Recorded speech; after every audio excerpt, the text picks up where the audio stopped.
자, 반갑습니다. 신윤gen입니다.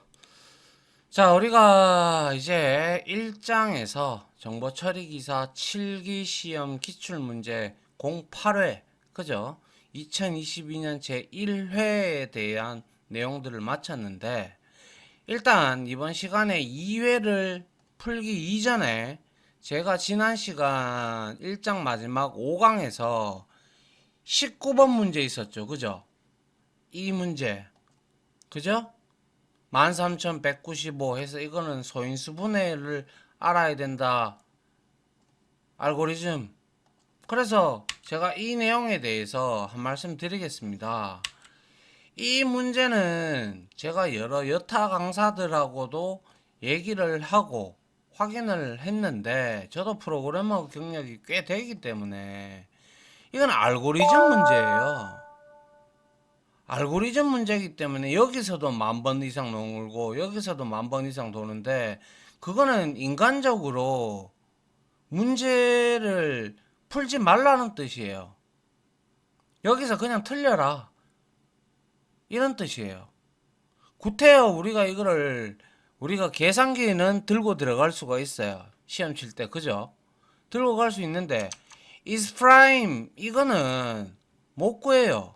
실질적으로 계속 왔다 갔다 왔다 갔다 해야 되기 때문에. 근데 여기에서 2 그리고 13,195까지 2가 증감을 하면서 이 조건식에 만족하면 max 언더바 div로 이렇게 대입을 해라 라는 거예요.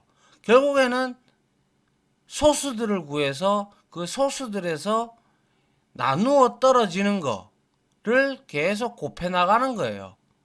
그러면 나누어 떨어지는 거는 여기서 우리가 5부터 시작을 한다고 봅시다. 그러면 5, 그 다음에 또 뭐가 나누어서 떨어집니까? 뭐 그 다음에 7인가요? 뭐 7 정도 될 거고요. 그리고 9, 뭐 13, 이런 형태로 소수 형태로 이렇게 곱해 들어가요. 그래가지고 얘가 나오잖아요. 예를 들어서 이 값이 곱했는데 그러면 그게 거기에서 계산을 딱 멈추시고 그게 아마 29가 나올 거예요. 이런 식으로 문제를 푸는 수밖에 없어요. 이거는 이게 만약에 실기인데 프로그래밍을 통해서 이런 소스 알고리즘을 구하시오라고 해서 프로그램을 짜라고 하면 이 비주얼 스튜디오를 주면서 짜라고 하면 충분히 짤 수가 있어요. 그런데 이거는 10,000번 곱하기 10,000번이에요. 그럼 얼마예요? 생각도 하기 싫죠. 그래서 프로그래밍 코드 언어가 있는 건데 이거는 문제를 완전히 잘못 낸 거예요. 그냥 킬러 문항이라고 그 킬러 문항이라고도 하기보다는 좀 더 아예 그냥 100점이 나오지 말라고 낸 문제나 마찬가지다. 그렇게 이해를 하세요. 알겠죠? 그래서 이런 문제는 다시는 나와서는 안 된다고 생각합니다. 이거는 수험생들을 그냥 틀리라고 하는 거예요. 알겠죠? 예.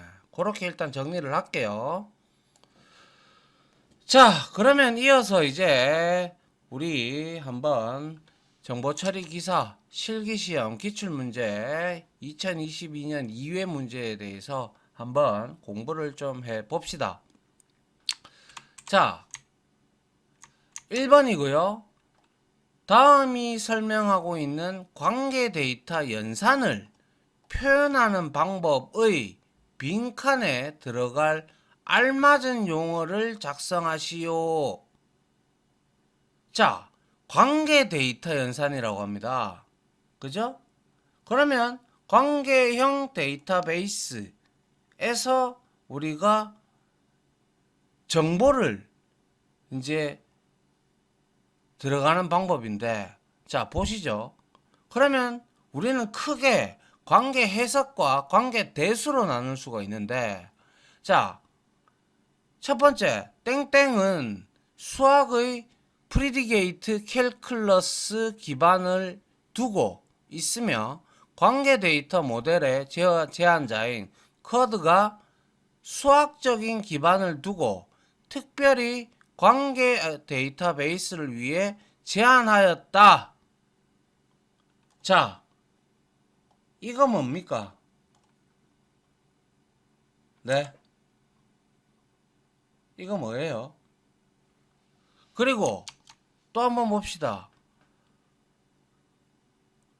관계 데이터베이스 관리에서 관계를 조작하기 위한 비절차적인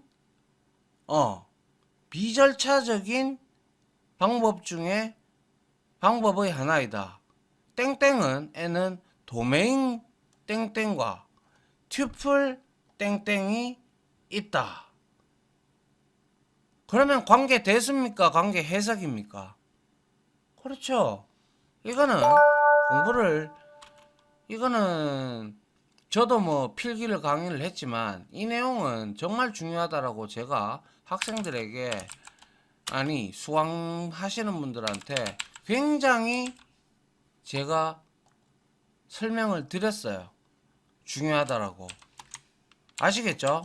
그래서 여기서 우리가 알아야 될 것은 관계 해석하고 관계 대수에 대한 특징을 우리가 알아야 되는데요. 먼저 관계 해석을 한번 보면 위에 설명이 되어 있죠. 관계 해석이라는 것은 말 그대로 원하는 정보가 무엇, 이거는 what이죠, 그죠? what이라는 것만 정의하는 비절차적인 언어이다라는 거고, 그리고 이 관계 해석은 위에 말했죠.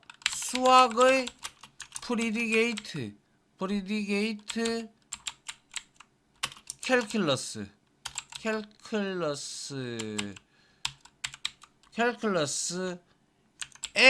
기반을 두고 있으며 이거는 지리어로 표현한다 이거예요. 그리고 저기에 나와 있듯이 이놈은 튜플 관계 해석과 그리고 도메인 관계 해석이 있습니다. 그리고 기본적으로 관계 해석과 관계 대수는 관계 데이터베이스를 처리하는 기능과 그리고 능력 면에서는 동등하다. 즉 다시 말하면 관계 대수로 표현한 식은 관계 해석으로도 표현할 수가 있습니다. 아시겠죠? 관계 데이터베이스. 그리고 관계 대수라는 게 있죠. 관계 대수. 이거는 뭐냐 하면 말 그대로 관계 대수는 관계형 데이터베이스에서 원하는 정보를 검색하기 위해 어떻게 관계 해석은 what이고요. 그리고 관계 대수는 어떻게 유도하는가 how입니다. 어떻게 how를 기술하는 비절차적인 언어가 아니라 절차적인 언어이다라는 거예요. 아울러 뭡니까? 이 관계 대수는 릴레이션 테이블이죠, 그죠? 릴레이션을 처리하기 위해 연산자와 연산 규칙을 제공하는 언어입니다. 언어로 피연산자 오퍼랜드죠, 그죠? 가 릴레이션이고 결과 또한 릴레이션입니다. 테이블입니다. 그리고 얘는 지리에 대한 해를 구하기 위해 수행해야 할 연산의 순서를 명시를 합니다. 그래서 관계대수의 대표적으로 순수 관계 연산자와 일반 집합 연산자가 있습니다. 아시겠어요? 이게 바로 관계 대수를 의미를 하는 거고요. 그리고 관계 해석에 대해서 지금 의미를 제가 살펴봤습니다. 그죠? 그래서 이 릴레이션, 특히 뭡니까? 이거 관계 대수와 관계 해석의 차이를 반드시 알아놔야 됩니다. 너무나 중요한 것이고 아마 필기에도 많이 나오는 걸로 제가 봤어요. 알겠죠? 뭐 어차피 여러분들은 필기를 합격하셨으니까 상관은 없겠죠. 맞습니까?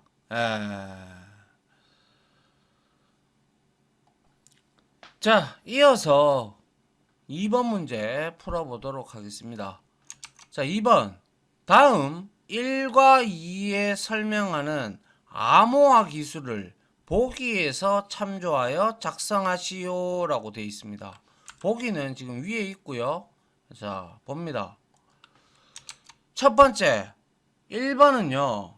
봅시다. 1991년에 개발된 블록 암호화 알고리즘으로 블록 크기는 64비트이며 128비트 대칭키를 사용한답니다.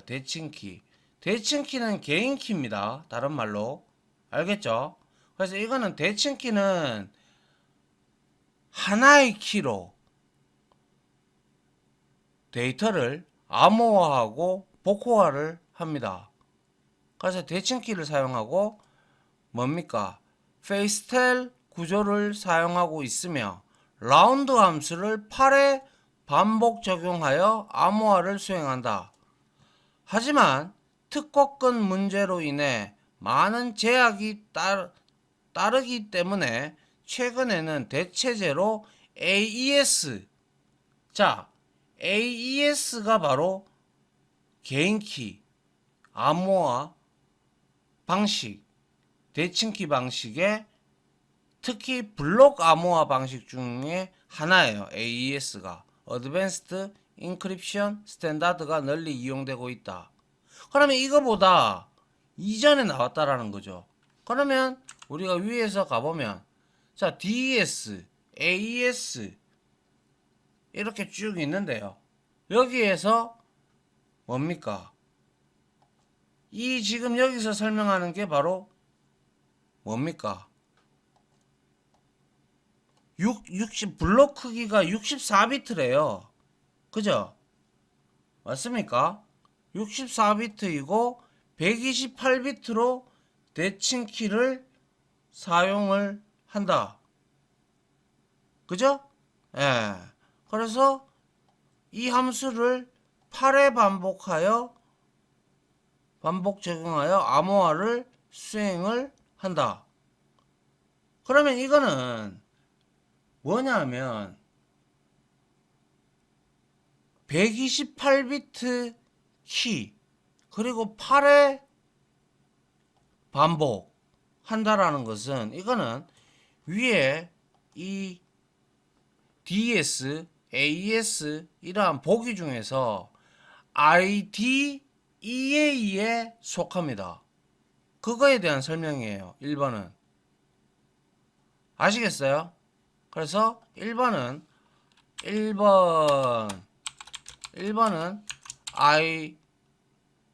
IDEA라는 것이고요. 그러면 2번은 뭔지 한번 보도록 하죠.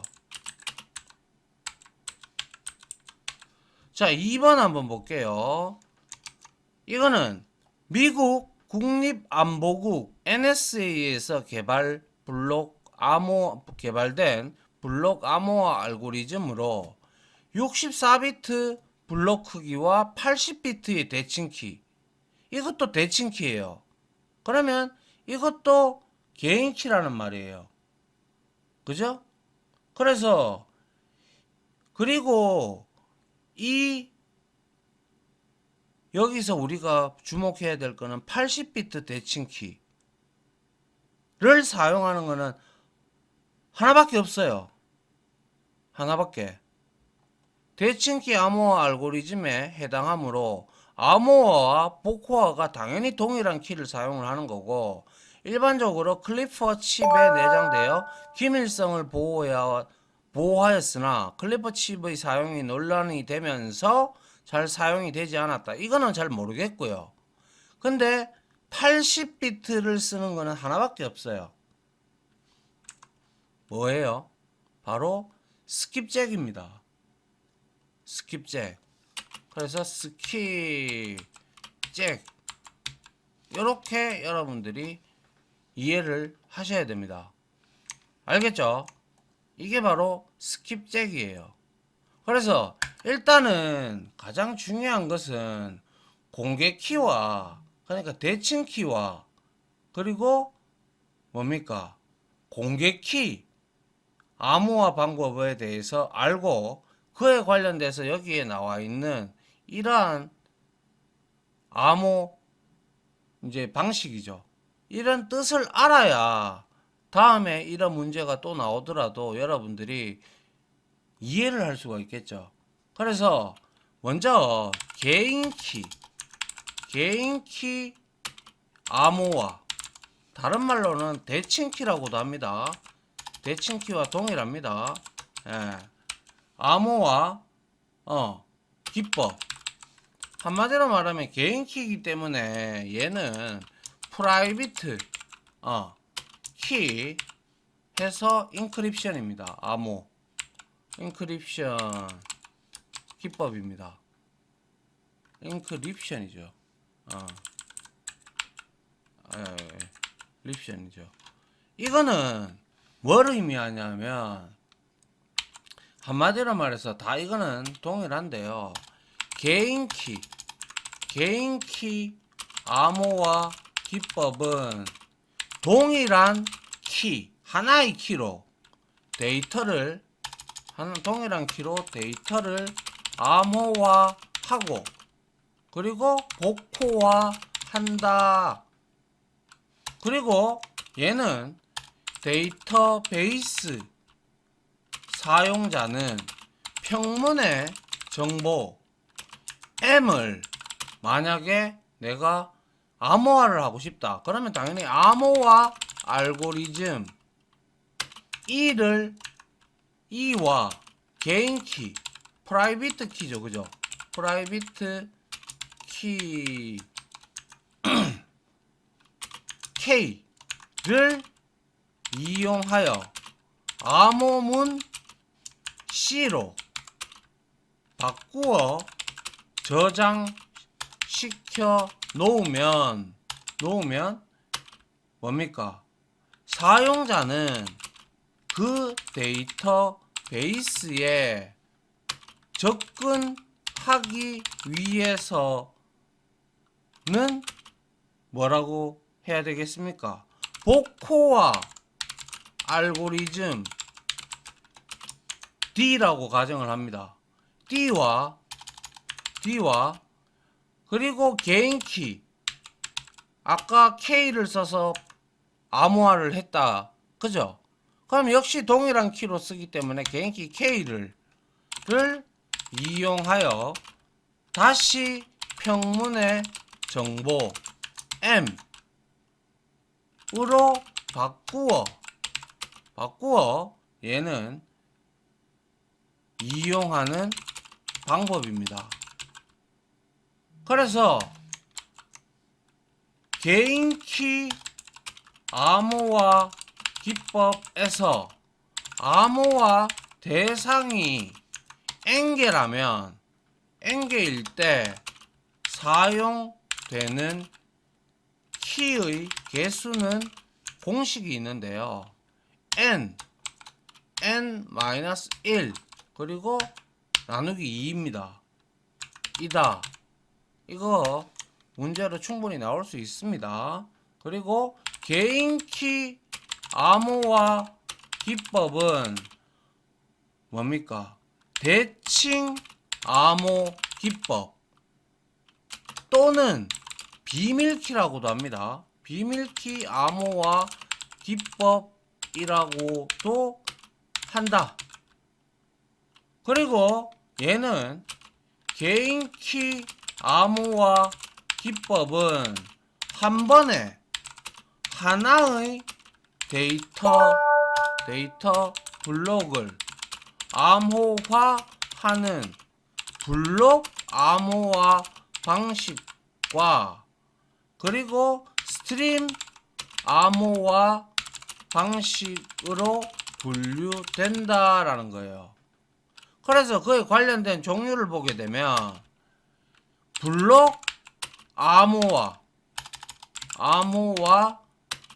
방식에는 위에서도 있지만 DES 그리고 SID 그리고 AES 그리고 ARIA라는 게 있습니다. 그리고 IDEA가 있습니다. 그리고 스트림 암호화 방식에는 바로 LFSR이라는 게 있고요. 그리고 RC4라는 게 존재합니다. 이게 바로 뭐다? 이게 바로 개인키, 대칭키, 비밀키 암호화 기법이에요.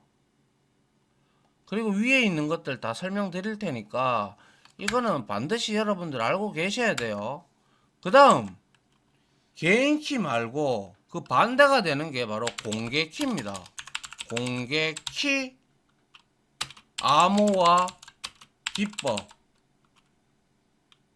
그래서 이거는 public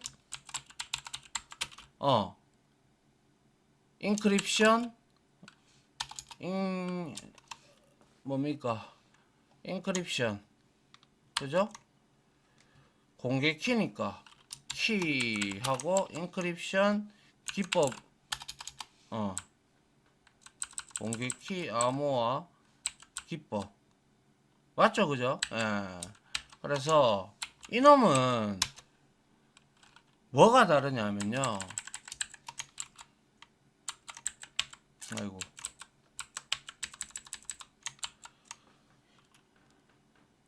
이 공개 키는 공개 키 암호화 기법은 데이터를 암호화할 때 사용되는 공개 키 퍼블릭 키입니다. 그죠? 퍼블릭 키 사용되는 공개 키는 데이터 베이스 사용자에게 공개하고 그리고 복호화할 때 비밀키 시크릿 키라고 합니다. 시크릿 키 그죠? 시크릿 키는 누가? 사용자가 아니라 관리자 어드민이 관리자가 비밀리에 관리한다라는 거예요. 그래서 위와 마찬가지로 얘는 데이터베이스 사용자는 평문의 정보 M을 암호화 알고리즘 E와 공개 키 퍼블릭 키다 그죠? 퍼블릭 키를 퍼블릭 키 P를 이용하여 암호문 C를 만듭니다. C로 바꾸어 저장 시켜 놓고, 그리고 이를 복호화하기 위해서는 뭐가 필요하다고 했어요? 네? 복호하기 위해서는 비밀 키와 복호화 알고리즘이죠. 리즘에 권한이 있는, 관리자가 관리를 하니까 권한이 있는 사용자만이 복호화 알고리즘 D와 비밀키, 그죠? 비밀키 시크릿 키라고 했죠. 그래서 이거를 S라고 합시다. S를 이용하여 다시 뭡니까? 평문의 정보로, 평문의 정보 M으로 바꿀 수 있는 기법입니다. 아시겠어요? 그리고 얘는 공개키 암호화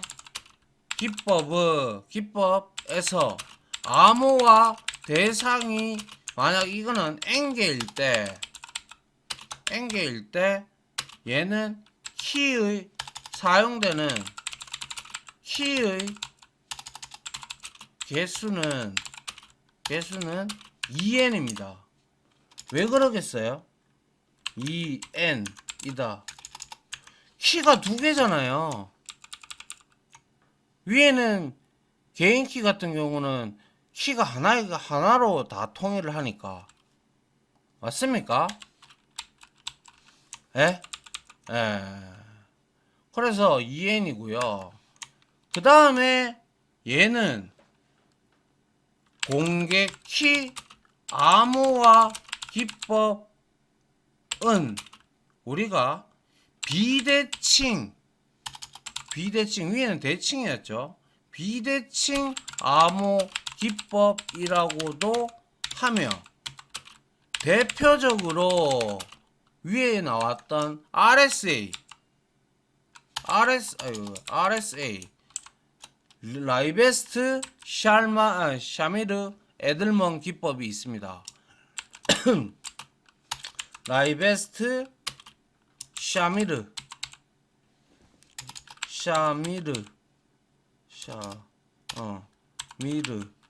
에이들먼 이 사람들 이름이에요. 세 명 다 에이들먼 기법이 있다라는 거예요. 그리고 얘는 자신만이 보관하는 비밀키를 이용하여 인증 전자 서명에 적용이 가능하다라고 합니다. 아이고, 왜 이랬죠?